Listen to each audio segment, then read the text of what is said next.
Hi, I'm Selena from Annie's Bookstop of Worcester, and I'm here with Bree Paulsen, who is an author and an artist or illustrator. And she has actually written her debut graphic novel called Garlic and the Vampire. Bree, I'm going to let you talk a little bit about first of all, how did you get into the business, and then talk a little bit about your book. I studied animation, and right before my senior year, I started a webcomic, and I've been doing that for 8 years now. It's still going. And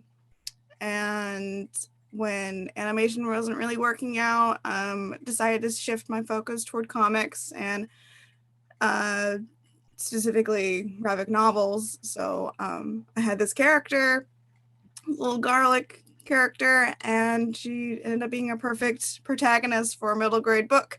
Um, and yeah, so it's about this little garlic girl who is elected by her little group of like vegetable and fruit people to go confront this vampire that has taken up residence in what was thought to be a abandoned castle nearby. So yeah, it's about her mustering up the courage to go and face that foe.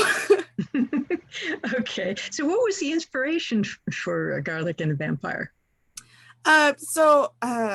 I've always loved like vintage art and stuff. And then my interest started going further back until like paper goods around like the late 1800s, like 1880s, 1890s, and started collecting like postcards and like little advertisements. And something that you would come across was these little like anthropomorphized like vegetable people. They were usually little postcards and things that like came with seed packets or fertilizer. Um, Really, really cute. So I started drawing my own vegetable people, just inspired by like how charming the designs were, and wanted to make my own. And it just kind of snowballed from there. Okay, so what do you think draws readers to these kinds of books? Um,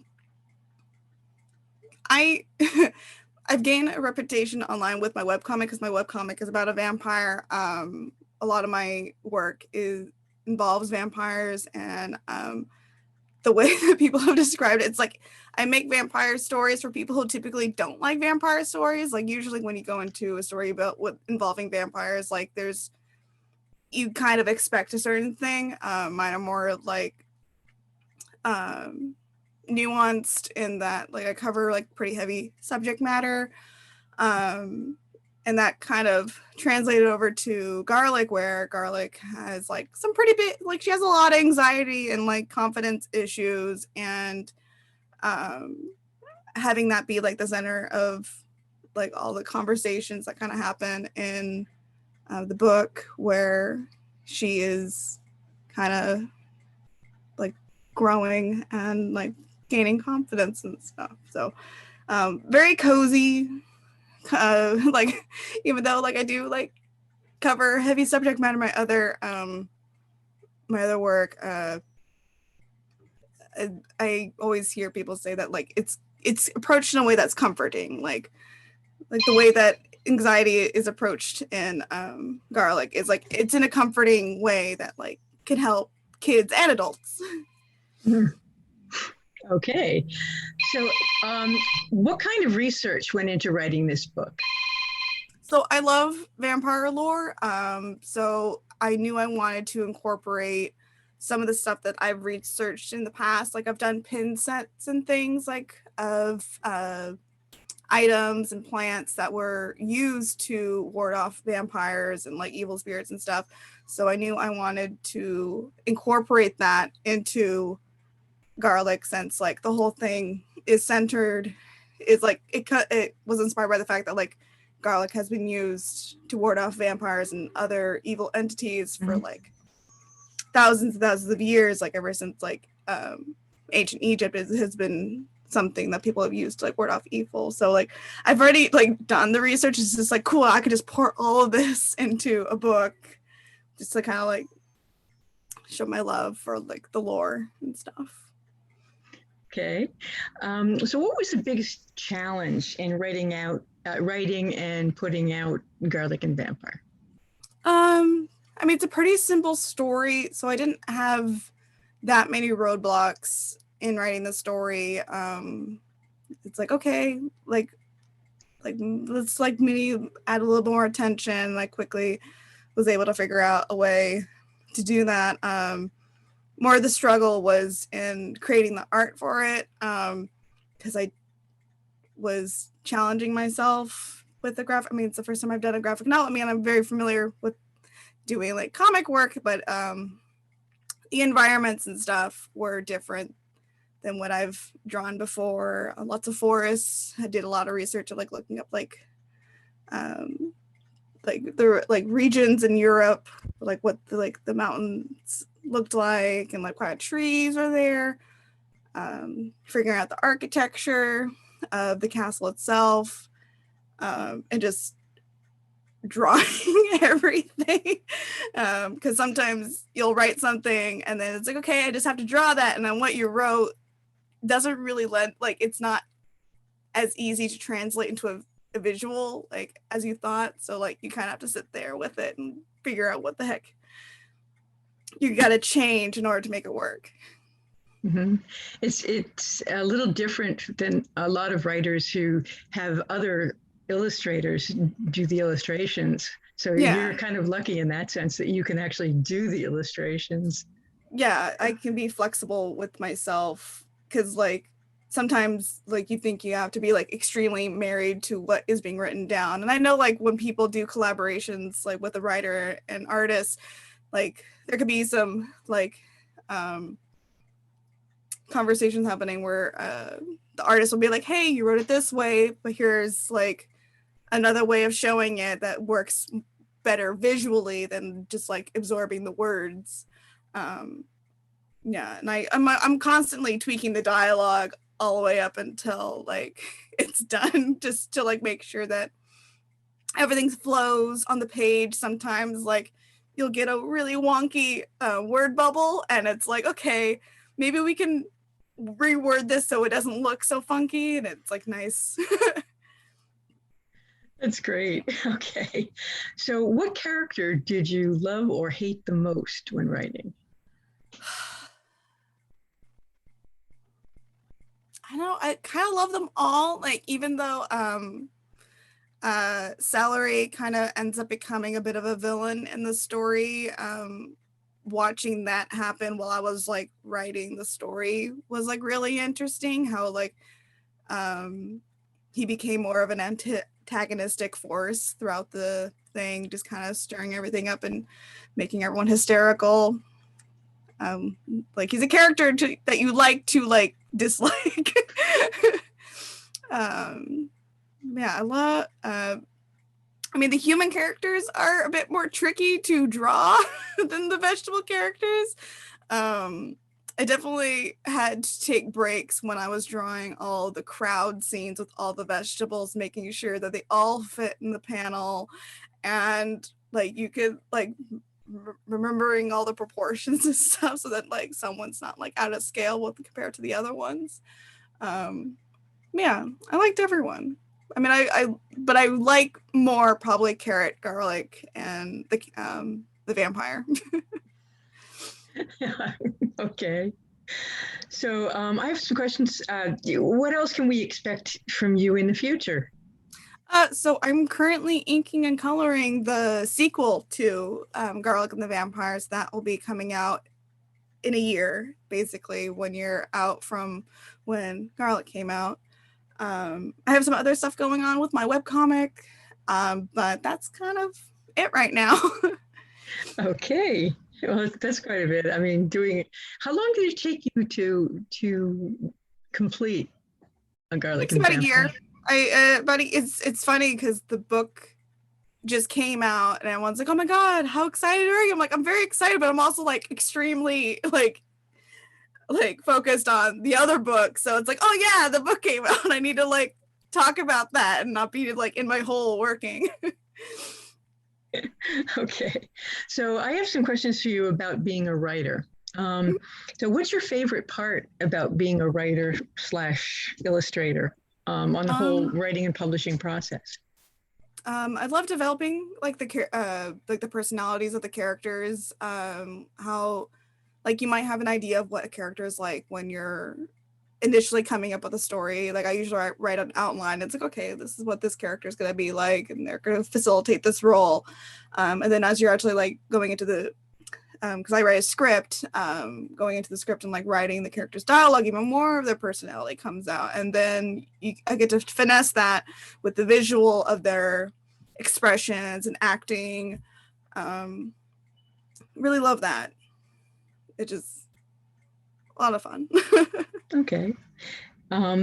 What do you consider the most challenging part of the whole process, of the writing process? And how do you overcome that? It's definitely the sketch phase for me, like thumbnailing and figuring out, like making sure what I've written pace-wise, because I break down my scripts into pages and panels, and because I pre-visualize what the page would look like in my head when I'm writing. And then when I'm moving on to the page, it's like like I said earlier, like sometimes what you have written down doesn't really work. And I have to figure, and sometimes like you'll hit a wall being like, okay, I have no idea how to translate this visually. And usually I take that as a cue to just like, okay, you're tired, your brain needs a break. So I'll do something else, or like it'll be in the night. If it's in the evening, I'll just go to bed, wake up. And usually the problem resolves itself like by the time I've taken a break, because my brain has had a chance to recharge. And like happens all the time whenever you're like hitting a wall, like art wise or writing wise. It's just like your brain just needs a break. Go take a shower or walk or something, and then you'll have that epiphany. And while you're not even thinking about it, it just like is going on in the background. You're like, oh, duh, okay, and then you go back, write it down. Okay. So what has been your favorite adventure during your writing career? So before the pandemic, like right when things were starting to happen with this book, I was a guest at San Diego Comic-Con, and I got to bring a bunch of my friends down, and it was just a crazy fun time with a lot of my friends and family, and I got to like meet a bunch of people that I'm like a big fan of. It was a lot of fun. It was like my first like big like professional thing. Like I've done conventions where I table at conventions and sell like copies that I've self-published of my webcomic, and so it was exciting to be there in a more professional sense rather than just be like getting an artist table and selling my stuff. So, but that was a lot of fun. Got to be on panels and things. Yeah, that's always fun. So, what is the greatest lesson that you've learned thus far in your career? Just patience, because like I said with art, like writer's block or artist block, it's like you're forcing yourself to do something when you're at a point where you don't have the energy to actually put in it, the effort. So like you're just keep hitting that wall. So it's like you got to be patient with your ability, got to be patient with how like you're writing.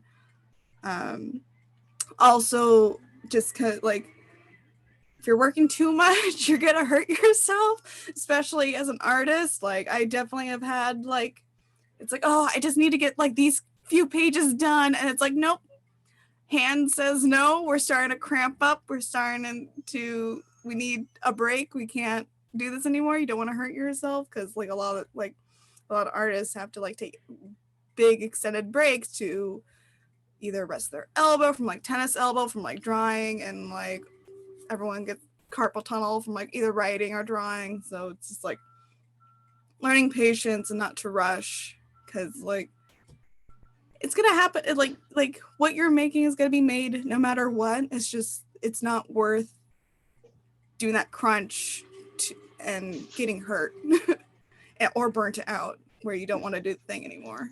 Do you have a specific deadline, or did you have one in mind? Typically, there are a few deadlines in the process of making a graphic novel. Like, you have your script deadline, you have like your sketches, like all the pages penciled out, and then you have the final art deadline, to have everything brought to a finish, and then that, of course, that gets like edited and stuff. But so you have deadlines to meet, but at the same time, like, you have to remember you're a person. You can only do so much. You can't just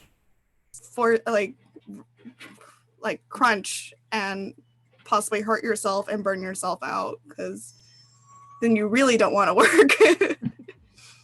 Okay. So what piece of advice would you want to give other, I guess, artists, writers? One for writers that has helped me a lot is just, I'm a big fan of knowing your ending.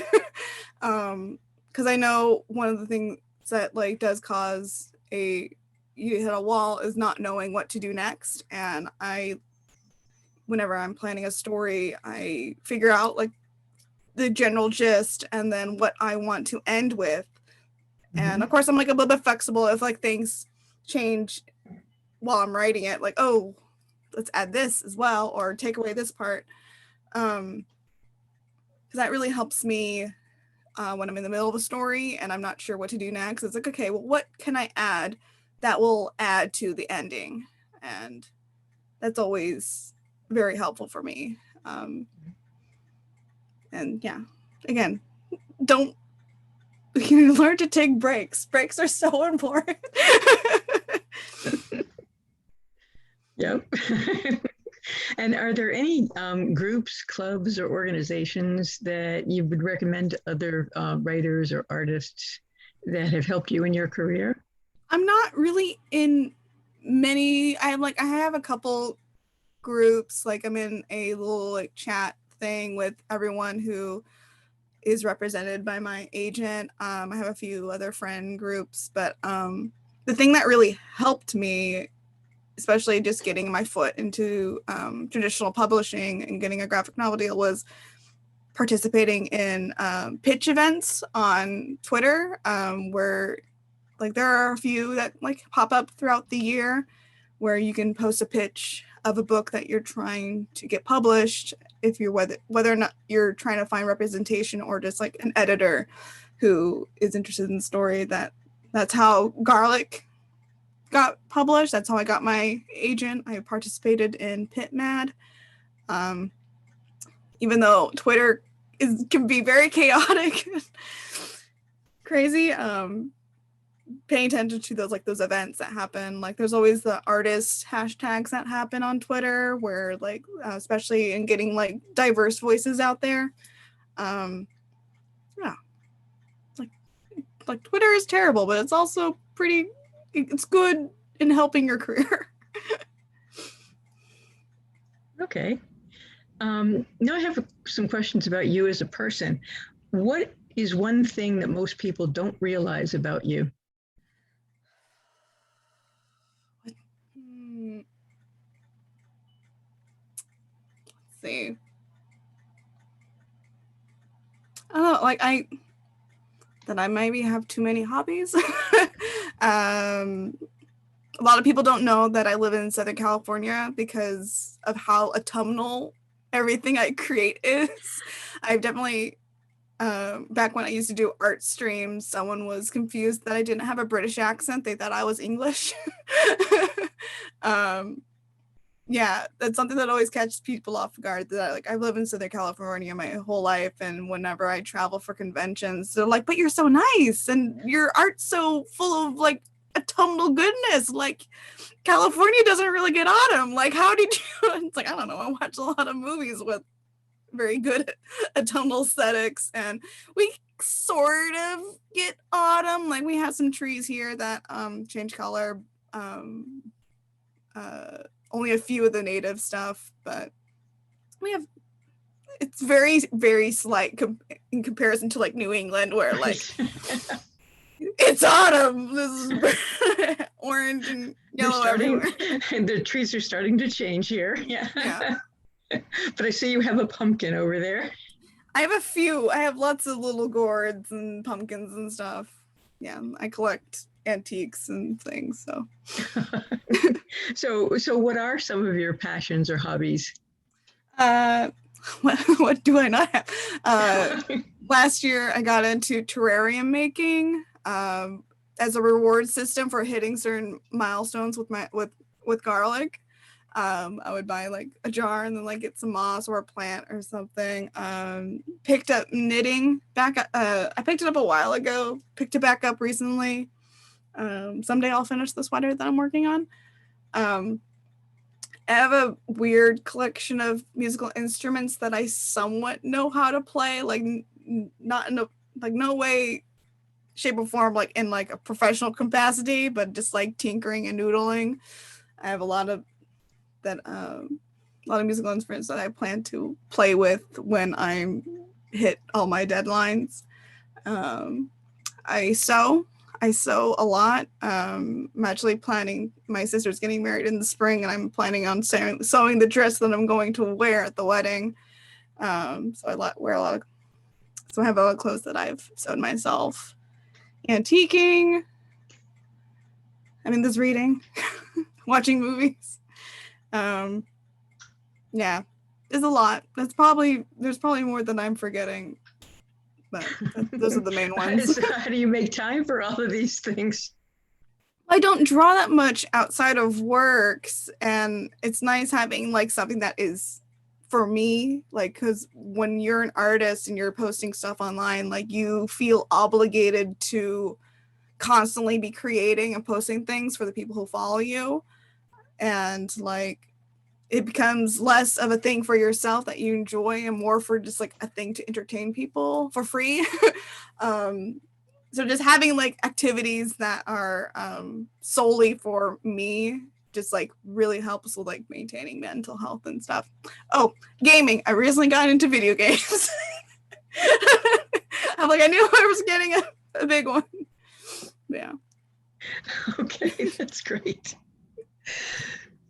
So what does your writing space look like? What do you need to have around you while you're writing or editing? I mean, this is basically it. I have like spooky season time, like not much changes in my space because I already have like pumpkins and ghosts and skeletons already up in my space. I usually have like some tea to sip on. I recently got a new chair so that it helps with my back, so I'm not hurting myself that much. Yeah, this is kind of it. Very cluttered, very witchy. Okay.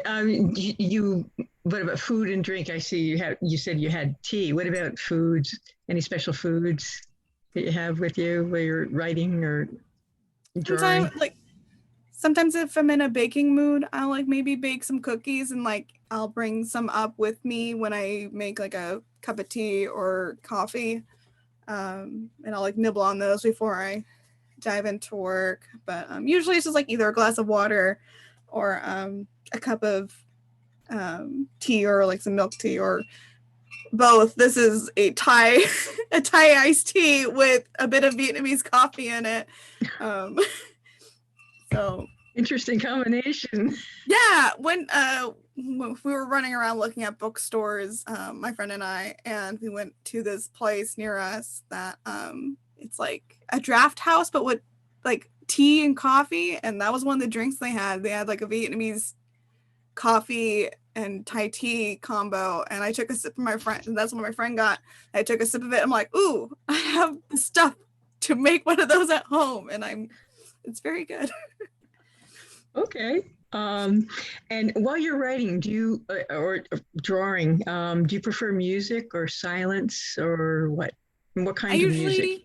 When I'm writing, I usually listen to like really repetitive music. Zelda Breath of the Wild soundtrack is a thing that I listen to mostly when I'm writing. Just like some of the themes are very nice and repetitive. When I'm working on the sketch phase, that's probably the area where like my brain is working the most. And I usually just stick to music, no like nothing with like dialogue or no audiobooks. And then when I'm inking and coloring, I can like have anything on. I'm one of those people that always has like something playing in the background. It just varies between the wherever I am in the process. So right now I'm like, because it's spooky season, I've been starting to watch like scary shows and movies, playthroughs of spooky video games. Yeah. I plan to listen So to a no few. silence. No silence when you're writing. Sometimes like if I like immediately get working and I'm like really focused, like I'll be like, oh, I'm not listening to anything. But usually there's something going on just to like help me like get into the zone and like isolate my thoughts. And writers very often have furry or feathered or otherwise non-human companions to either help them or hinder them with their work. Do you have any of those? I have 2 cats. I actually adopted a kitten last February, a little black cat named Mina, named after Mina from Dracula. And then I have a tortoiseshell cat named Creature, who she just turned 5, that I've had since she was a kitten. And yeah, she's named after the creature from Frankenstein. So, because she kind of looks all patchwork together like Frankenstein's monster. So yeah, I have the Creature's very helpful. She likes jumping onto my desk and blocking my screen so I can't see what I'm doing. Though because Mina's still like she's about to turn 1 and later this month. So she's not the phase where like, I'm not gonna cuddle with you. I want to run around. Creature is like very much mellowed out as she's gotten a little bit older, and she'll just sit on my lap, and she's been a good inking and coloring buddy, massaging my knee as I work.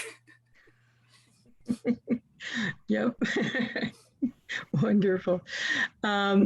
Okay. So I guess those are the main questions. I have 2 more questions for you. This question, I always have to say something about Annie's Bookstop of Worcester, since we're the ones that are basically sponsoring these. So where can people find your work aside from Annie's? And you can get Bree's work at Annie's Bookstop of Worcester. And you can call us at 508-796-5613, or you can email us by sending email to orders@anniesbooksworcester.com, and you'll be able to get Garlic and the Vampire. And where else can people find your book? It's available in most bookstores. Like, definitely check in with your favorite local bookstores if you have one. Look it up on IndieBound if you need to find a place that's near you. It's available on Amazon, but yeah, Bookshop, Barnes & Noble. I know, yeah, it's out in the US and Canada now, and then there's the UK edition that comes out later this month, I believe, with one of HarperCollins UK imprints. And then I know there is a Spanish edition coming out. I don't know when, but that'll be in Spain. So yeah. And then I have my own little online shop that has like pins and prints. It's called Vampires and Whimsy. You can find it through my website, which is vampiresandwhimsy.com. That's a vampiresandwhimsy.com. There's a shop link. Ampersand or AND? N, and the actual N, just the letter N. My shop right now is closed just because I need to focus on my book, but I plan to open that back up and put new prints up there. You can also find copies of the first volume of my webcomic, which is called Patrick the Vampire.